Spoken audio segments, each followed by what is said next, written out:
Okay, so today's topic on freelance writing niche profitability is super important because the truth is, and this is something most beginner freelance writers don't realize, your niche is make or break for the entire rest of your marketing strategy. It is literally the foundation of everything. Picking the wrong freelance writing niche can mean even the best cold emails and pitches will not land you clients. And the reason for that is you truly need every single piece of your marketing strategy, or what I like to call the marketing puzzle or the freelance writing puzzle, as shown here, set up the right way if you want to get high paying clients on repeat. So you can see we don't just have one piece of the puzzle. All four of these puzzle pieces actually go together. They all fit together. And if you're just missing one piece of the puzzle, whether it's your cold emails or your niche or whatever, then the entire process doesn't work. Your freelance writing niche is truly the foundation of everything, so let's make sure you get it right. Specifically, we're going to talk about the 3 red flag signs that your freelance writing niche that you want to work in or that you are currently working in is not profitable. That way you can make the change you need to make to get better clients. And by the way, if you want to learn how to start freelance writing step by step using the exact process I used to get to $5,000 a month just 4 months after losing my job,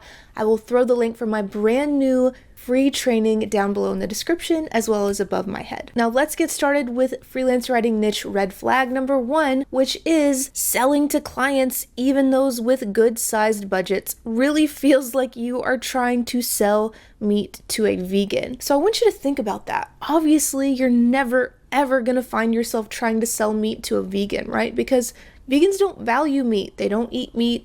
It's not something they're ever going to be interested in. It doesn't matter how hard you push to sell it. It doesn't matter how good quality the meat is. They just simply don't value it. You don't have a product and market fit. You would only want to sell meat to people who actually eat meat and therefore value it. So how does this translate to freelance writing? Well, the point is this. Having to hard sell every time you pitch means you almost certainly picked the wrong freelance writing niche and or target clientele, aka you are trying to sell meat to vegans, okay? So an example of this, when I first started out freelance writing, I was targeting IT and technology companies and a lot of IT service providers. I wanted to write blog posts. I enjoyed it. That was like my favorite thing to write. Still is, definitely up there as one of my favorite things to write. But what I found when I was pitching them was that those types of clients in that niche wanted things like white papers and case studies. That is simply what they valued more, right? That was their meat. And because that's what they valued, my niche, which was writing blog posts for IT and tech companies, or that was my desired niche at least, wasn't really a great fit. It wasn't like the best, most profitable option. Yes, I did still get clients in that niche, and yes, I was able to sell blog posts to those types of clients. But when I stepped back and realized that I was mostly trying to sell meat to vegans, and I realized it was a hard sell,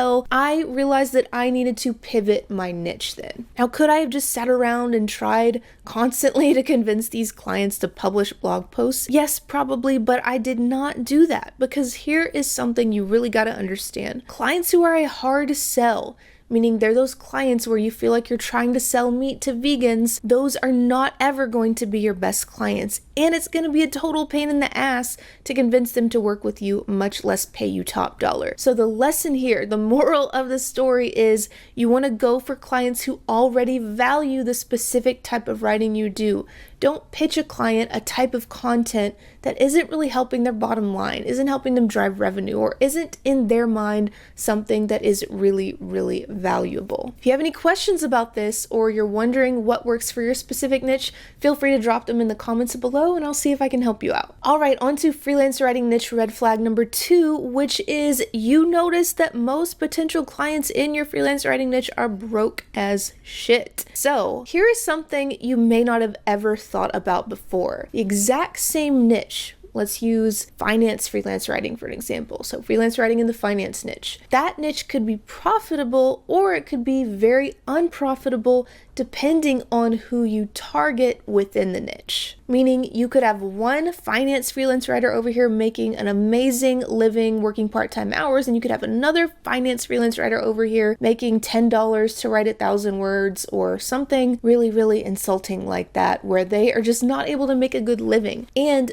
often what you're going to find with these two situations is the difference is their target clientele. Who are they actually pitching within that finance niche? This is actually something you can learn about all inside my Killer Cold Emailing program, which, by the way, I just completely updated, like totally from scratch. It is really good, and it walks you through not only how to pick a profitable niche even if you have no experience and you feel like totally clueless, but it also walks you through exactly how to pinpoint a profitable target clientele so that you don't ever run into this problem as you're growing your business. I'll throw the link above my head and down below in the description so you can take a look and check it out. And the most exciting part about it is it includes my brand new niche and clientele process that I personally developed based on over 7 years of experience. So this is not something that is just recycled from elsewhere online. This is a totally original strategy that you will not learn anywhere else. So definitely go check it out. All right, on to freelance writing niche red flag number 3, which is that your freelance writing niche is way too broad. I see this over and over. A beginner writer will say their niche is B2B and B2C content, but that's a big problem because the thing that you may not realize is B2B and B2C just means you basically write for anyone and everyone, right? That's like an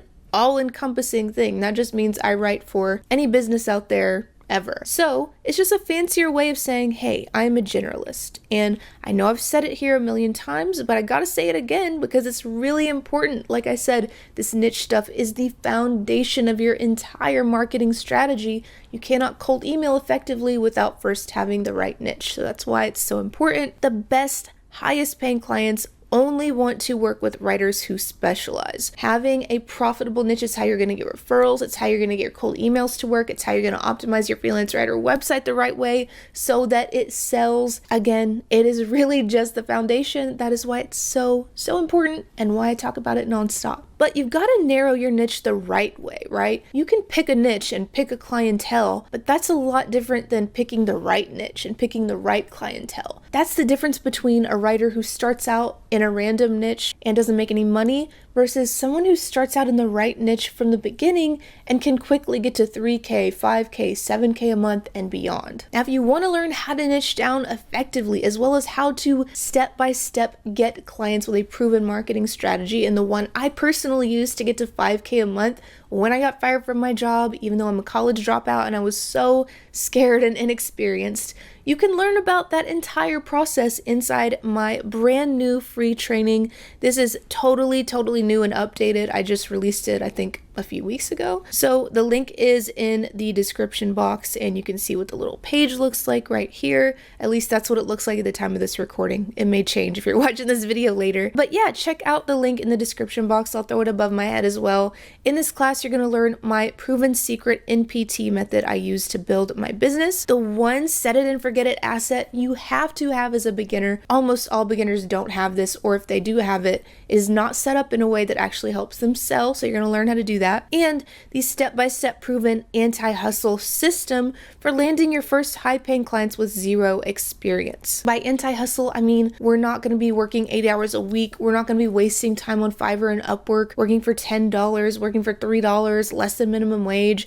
We're not posting on social media at all with this method, which is awesome. You don't have to get on that hamster wheel, okay? Yes, you do have to work, but you don't have to overwork. So it is really the best method you are going to find for growing a profitable freelance writing business. Check out the link in the description box for that free class, as well as tons of helpful resources and links to help you niche down. I've helped thousands of other writers just like you, and I truly believe you're not going to find a more detailed and easy process than the step-by-step process I have created. So if you have any questions about how to pick a profitable niche or how to pick a profitable clientele or anything like that, pop them down in the comments below and I will do my best to help you out. That is all for today, my friend. As always, thank you so much for watching. I truly appreciate each and every single one of you for being here.